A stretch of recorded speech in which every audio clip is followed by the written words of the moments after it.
How's it going, everybody? Hope you're all doing well.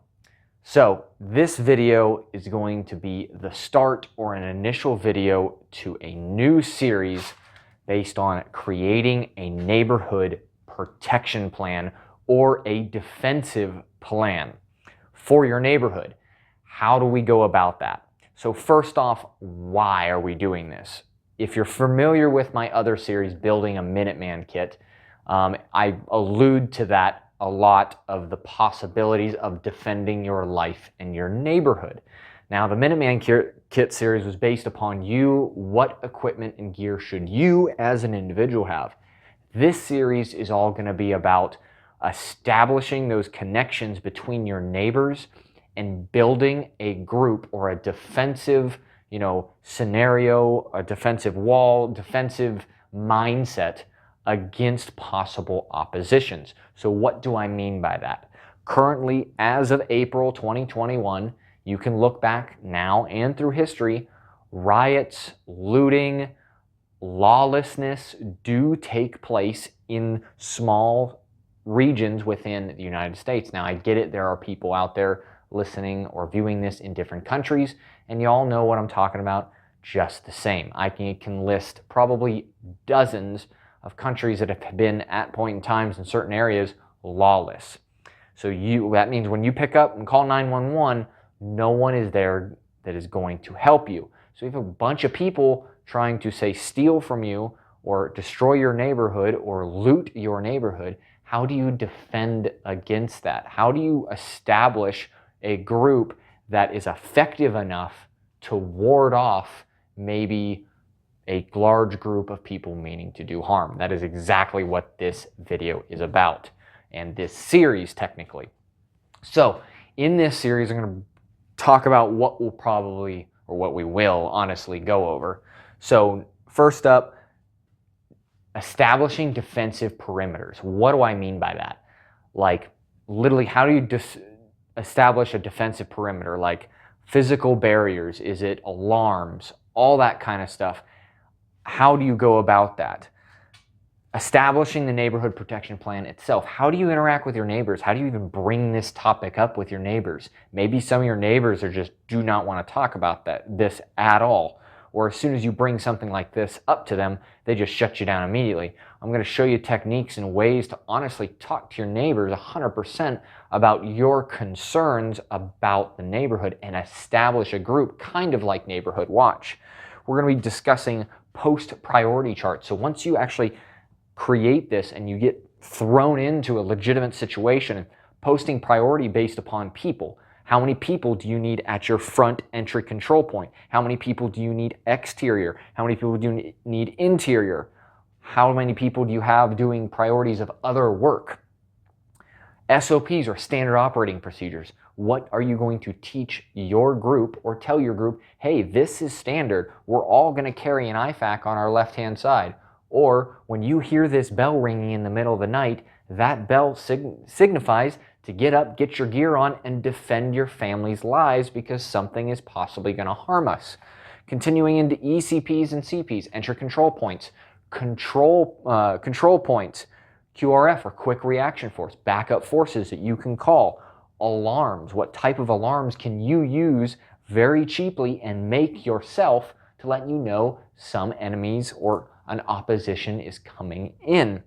Tactics, making kill boxes, making literally ECPs or entry control points to only let certain people in. Only the neighbors that you have living there will be allowed access. How do you do that? Do you use a driver's license? Maybe they don't have any. Do you have a list of how many people are actually in your neighborhood?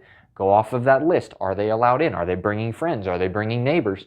All this stuff's going to get answered, along with quarantining people. Once people go out, if it's serious enough, if the sickness is serious enough, there's no medical, sickness and flu and all that stuff can be very serious. Do you have a separate quarantine area that you can place people? All this stuff's going to be brought up. Shift work, listening posts, observation posts, and I mean the list literally goes on that we're going to be talking about all this stuff. This is just briefly a little bit of stuff that I wanted to tell you about.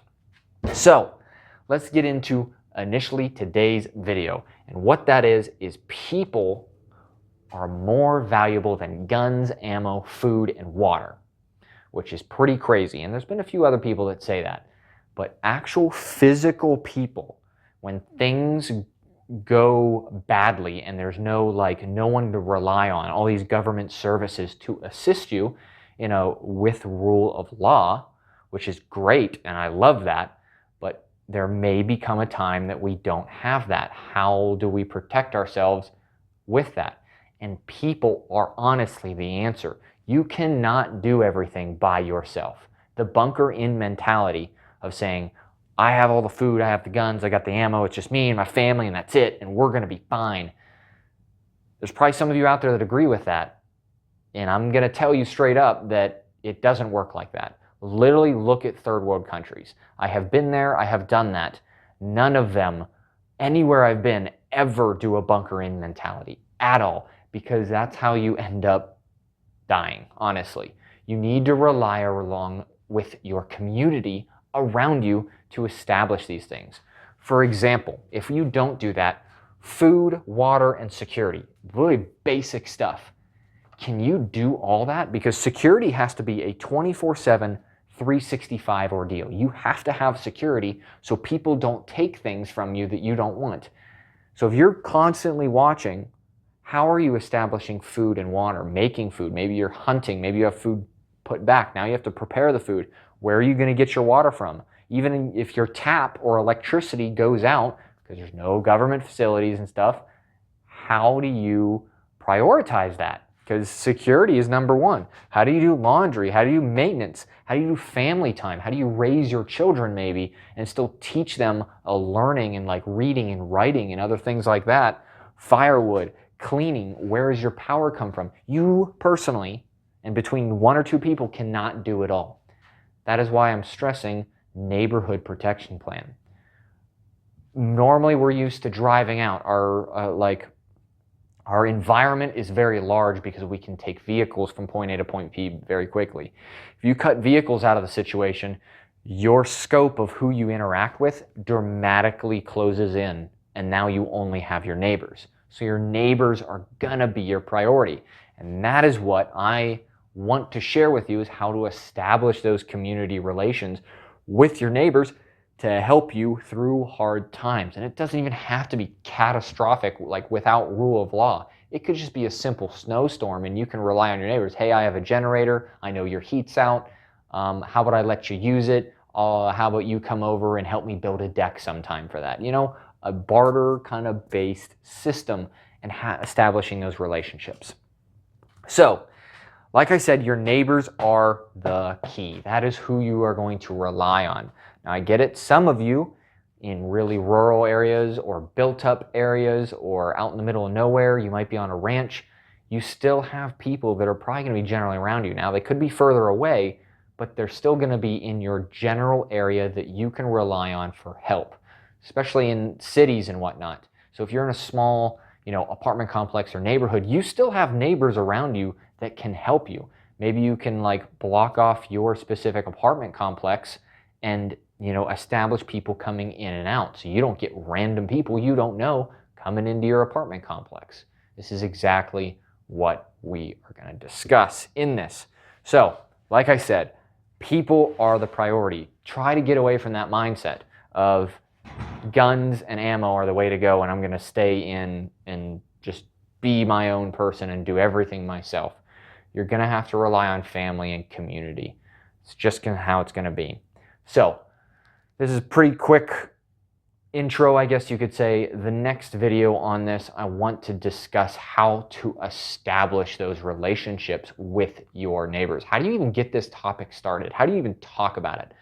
That is what we're going to discuss in the next video. So if you guys are interested in all this stuff, literally I am going to be covering coming up, please let me know. Give me a like, give me a subscribe, give me a comment what you want to see out of the series. Maybe someone out there has already done this. Maybe you've already done it. I've done this and established literally neighborhood protection plan several times prior to me being where I am now, because I am military. I hop around. So it's like the reset button. As soon as I PCS and go to a new base, I don't know anybody. So I have to start all these relationships over again and leave my neighborhood that I was very happy with. So I've done this quite a bit, so that's why I'm trying to explain this. So if you guys like this kind of stuff, like I said, like, subscribe. Please hit the subscribe button and the bell to see notifications, because we are going to be coming out with a lot of videos on this, and I'm pretty excited for it. So with that said, I hope you all have a great day.